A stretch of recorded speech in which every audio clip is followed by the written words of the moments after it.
बिहार राज्यसभा की 5 सीटों पर एनडीए उम्मीदवारों ने जीत दर्ज कर ली है। वही एक सीट जो तेजस्वी यादव के खाते में जा सकती थी, वो भी एनडीए के खाते में चली गई। इस हार से निराश तेजस्वी यादव ने बीजेपी पर जमकर निशाना साधा।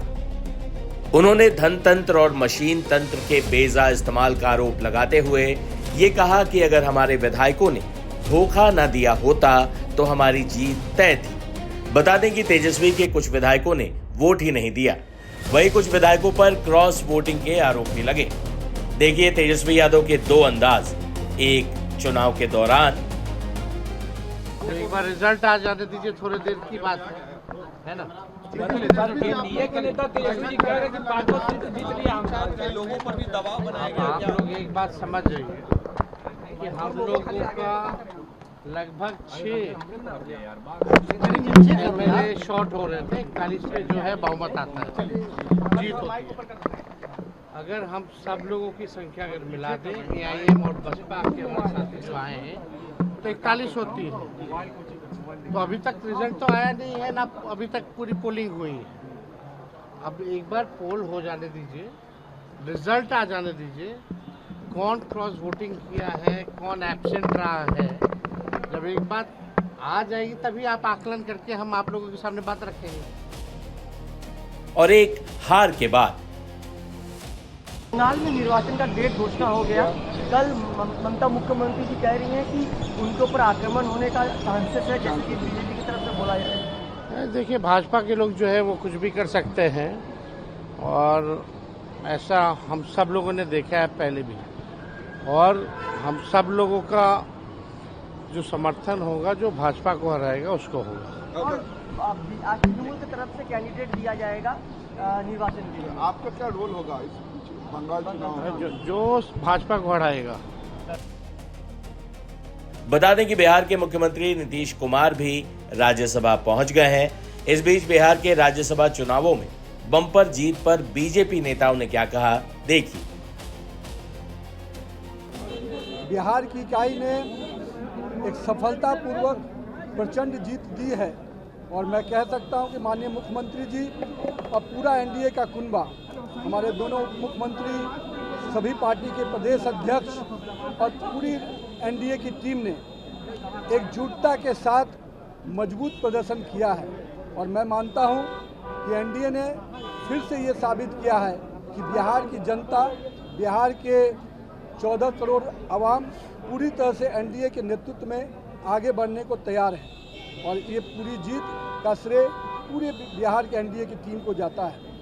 साथ ही साथ मुझे संसदीय जीवन में पहली बार जाने का मौका मिल रहा है। मैं इसके लिए अपने माननीय प्रधानमंत्री श्री नरेंद्र मोदी जी को और पूरा अपना वरिष्ठ नेतृत्वकर्ता को बहुत आभार व्यक्त करता हूं कि उन्होंने मुझे देश के संसद में संसद के सदस्य के रूप में काम करने का अवसर दिया है। बिहार की जनता का प्रतिनिधित्व करूंगा, जो अभी तक एक विधानसभा के नेतृत्व के कर्ता के रूप में बांकीपुर विधानसभा में काम किया।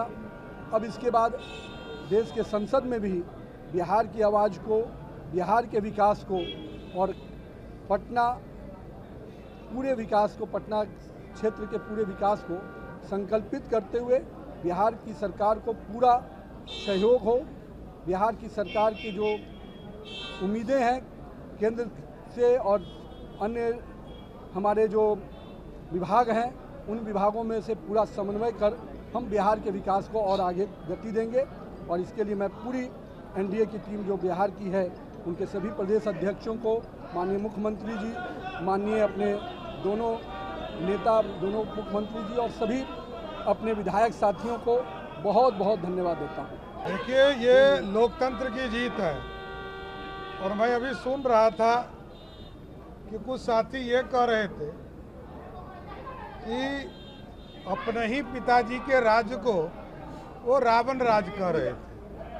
तो ये लोकतंत्र है, जनता सब जानती है, जनता ने सब कुछ को देखा है, और जनता ने जो मैंडेट दिया है वो जनता के बीच में एनडीए लगातार काम करता रहेगा। एनडीए की जीत से चिराग पासवान भी गदगद दिखे।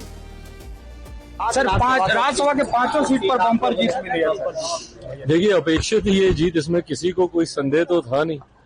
हकीकत है, जिस तरीके से पूरी एकजुटता के साथ एनडीए के तमाम विधायकों का ने एक साथ मत डालने का काम किया, वहीं दूसरी तरफ विपक्ष में बिखराव दिखा।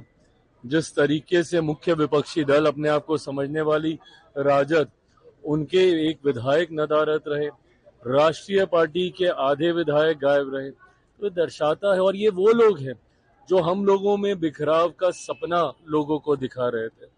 ऐसे में एकजुटता का परिणाम है कि 5 के 5, और हम लोग तो आज से नहीं, नामांकन के दिन से ही हम लोग को ये पूर्ण विश्वास था कि हमारे 5 प्रत्याशियों की जीत होगी और जीत के जाने वाले 5 सांसद एनडीए के ही होंगे, और यही परिणामों में देखने को भी मिला। पहली बार 3 पार्टी के राष्ट्रीय अध्यक्ष एक साथ सदन में जाएंगे।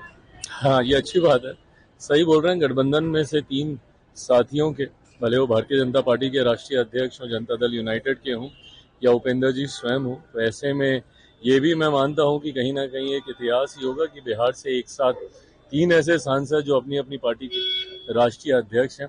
और यह गठबंधन की मजबूती को भी दर्शाता है कि कैसे हमारा गठबंधन सबको साथ लेकर चलने का काम कर रहा है।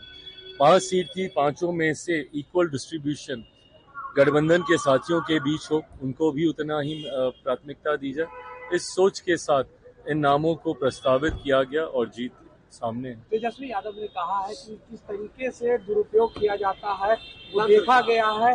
पहले हमारे कैंडिडेट 37 वोट आगे थे और सुरेश राम 5वें कैंडिडेट 30 सीट थे, इसके बावजूद वो पहली वरीयता में। अगर आप इस तरीके से आरोप प्रत्यारोप ही करते रहेंगे और आत्ममंथन नहीं करेंगे तो विपक्ष को जितना नुकसान हुआ है इससे ज्यादा नुकसान भविष्य में देखने को मिलेगा। फिलहाल राजद को संभालें। वहीं पप्पू यादव ने भी तेजस्वी की तरह ही सत्ताधारी गठबंधन पर गंभीर आरोप लगाए। देखिए, मैं तो आपको कह ही रहा हूं कि भाजपा जहां सत्ता है वहां पर आतंक का माहौल पैदा कर देता है, डराने का, ईडी का, सीबीआई का, क्रिमिनल तरीके से अप्रोच का।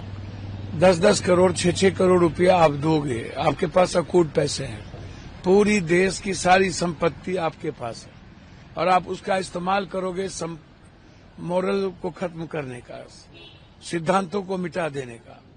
अब जब जनप्रतिनिधि गाय, घोड़ा, ककड़ी, सब्जी, जानवर की तरह बिकने लगेंगे तो आप कितनी पहरेदारी करोगे?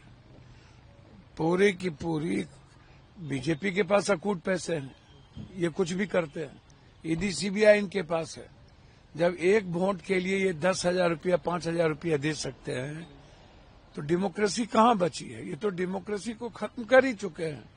और दूसरी तरफ हम सही अप्रोच भी नहीं कर पाते हैं। हमारा इंटरनल पार्टी में भी जो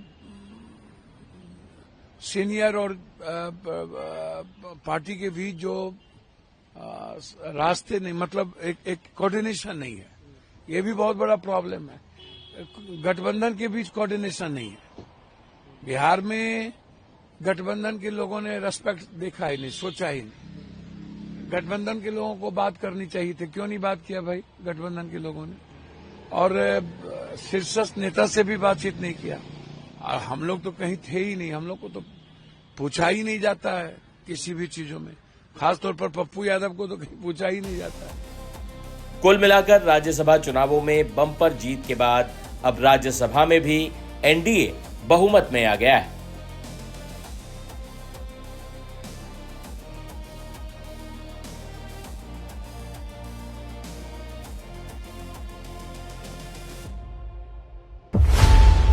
खबरों की रणभूमि में यहां शोर नहीं, सोच लड़ती है। जहां शब्द नहीं, फैक्ट्स वार करते हैं और हर सवाल खोलता है सच की नई परत।